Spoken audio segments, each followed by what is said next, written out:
Alright everybody, welcome back to another video. This one is my very late match preview for the Mkdons versus Sunderland tomorrow at 3 o'clock kickoff. Quickly, for the people who got the correct score, there's the absolute loads of yous, so you have my credits at the very end. If you wait till the end, you'll see your name there. And if you want to get involved, leave a comment on this video, the correct score, and I'll mention you in the next match preview. Also, you've absolutely smashed the living shit out the last target in the last game. I give you as a target of 100 likes. I think I got 220 odd last time I checked. So this one, I'm going to up it a little bit. It's the first away game.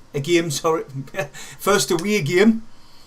I'll be doing a match vlog as well, so on Saturday it'll be up late. I've got to drive back, obviously. Like target, 130. Not too much, but you know, I know he'll smash it in anyway. Right, let's get on with this video. I'll start off with the Mkdons. So I'll start with the Mkdons. They've made some absolute outstanding signings this window. I'll give you just a quick little rundown of a few I've selected out. But they've made signings all over the park. Goalkeeper, defence, midfield, attacking options.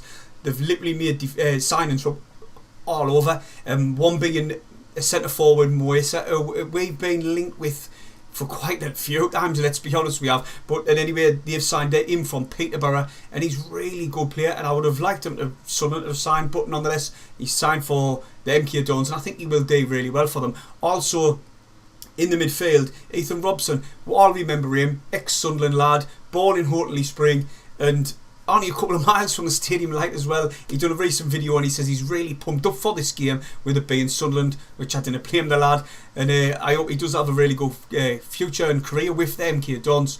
Also, in defence, they've brought in players like Baldwin, Watson, and you know, the calibre of player they've went for, it's similar. It is a little bit similar to what Sunderland have done. They've brought in players from, like, say, Tottenham, Norwich, I think one was from Bristol City, but the younger players, they're not really old, like 17, 18, 19, a few who's 24 as well, but they've brought in a number of players. I know they've got to bend them in, and they've got to have time to play together, because just look at Ipswich, they've bought literally every best player in League One, and they drew with, I think, was it Morecambe 2-2. So you've got to get these players playing together, and I really believe that Mkdons have brought in some good quality players, and probably the best signing for me, and the one we've got to watch out for, if he's fit, I'm not 100% sure if he is Scott Twine.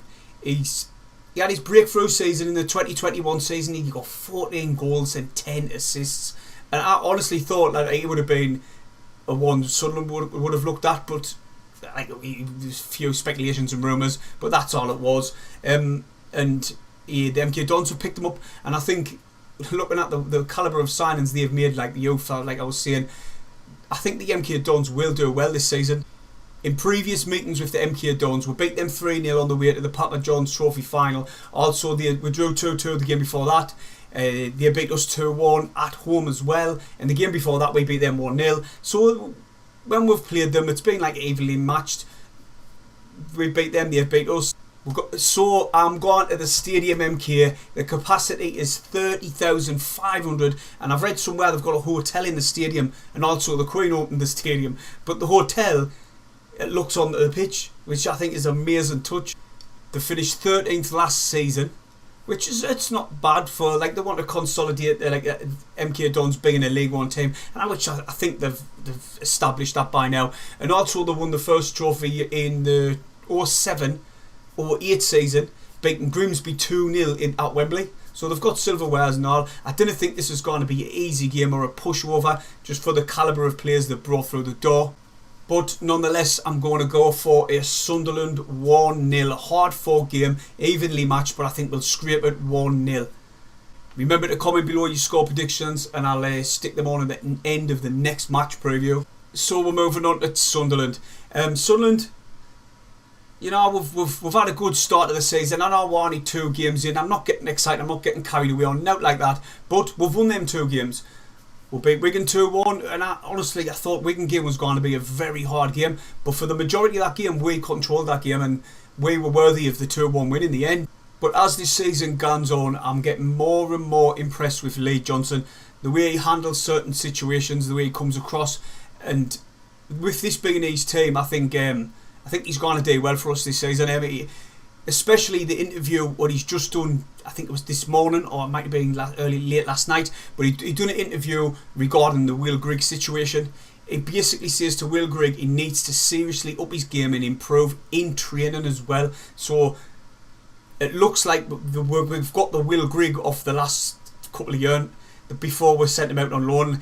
They're miserable, not putting enough effort in. But it looks like we've got that Will Grigg again, and Lee Johnson's come out and says he's got to seriously improve his game, which you've got to give respect to Lee Johnson for doing that, because basically he's out in the player. He's basically saying improve or you're gone. Simple as that. So as Sunderland supporters, you've got to give him credit for that. He's not going to be like took for a mug basically by anyone. But moving on to the signings, what we've made. Listen, you know, I was with a lot of Sunderland supporters. I was like, Jesus, when they're going to sign someone, we need to sign someone. But they've been patient and they've done what they said they were going to do. They're not going to rush into mediocre signings who, you know, just because a certain number of fans are fuming that we haven't, you know, just gone out panicking, oh, we'll get this one, we'll get that one in. They've went out, they've took the time and they've brought in quality. Listen, I guarantee not one Sunderland supporter at this moment can whinge about anyone who we've signed. Pritchard looked good the other day. Doyle has been a brick wall. Evans has been absolute outstanding. Now, a new captain, Lee Johnson sees something in him to give him the captaincy, and he's got experience on his record, and he's proved that he's worthy of the captaincy. So for me, and then you've got the new kid coming in, who's just come in, the new left back. So from Tottenham, who Jose Mourinho has said he's an outstanding talent, and all 99.9% of Tottenham supporters are devastated that he's left. And we've done a little bit of good business.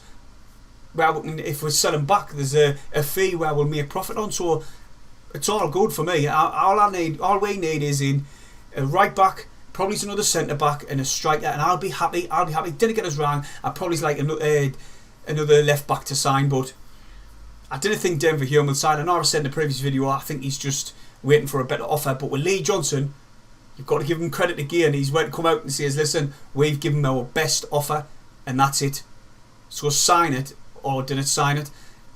Like you say, we do need extra cover in at left back spot. So for me, if he signs, I'll be happy. We didn't know the ins and outs of the situation either. I'm going to put that on record. He could be offered pennies. We didn't know. We just didn't know the ins and outs of the situation. I didn't blame the lad for wanting more money and probably a longer contract. Might have only been offering him a year by year, where his injuries, his reoccurring injuries, or looking at it from a Sunderland point of view, the medics might have said this is a ongoing injury. He keeps picking it up, and he might give you 10 games, and it might reoccur. But for me, if we sign him, then it's cover, and I think Kirkin will come straight in and do an outstanding job for us, and he will just be cover for Kirkin. Do you know what? I haven't seen him much of him. I'm not going to lie. I haven't seen much of Kirkin, but what rumours and what other people have, how they rate him, the supporters of Jose Mourinho it doesn't get better than Mourinho, does it? So I'm happy that we brought him in, and we are looking at a few others, and we're being linked and rumoured with other good players, and we have got till the end of August. So I'm starting to believe in this way and this method of what Speckman and KLD and Lee Johnson, the way they're approaching this. I wasn't at first, and I was panicking myself saying we need to sign this, we need to sign that, and it was actual criminal going into the start of the season with knee fullbacks. But you've got to look at it. Daniel, he did the alright. He was a few times in the Wigan game where he got caught out, but he has done a job for us there. And Winchester, he's been amazing at right back. So, you know, I'll give you my lineup, and this is what I'm going for the Mkdons game. Up top, no arguing about it, scored against Wigan, Ross Stewart. I think he's going to get quite a few goals this season, let's be honest. And then on the right hand side, probably his best game I've seen in an absolute long time, Lyndon Gooch.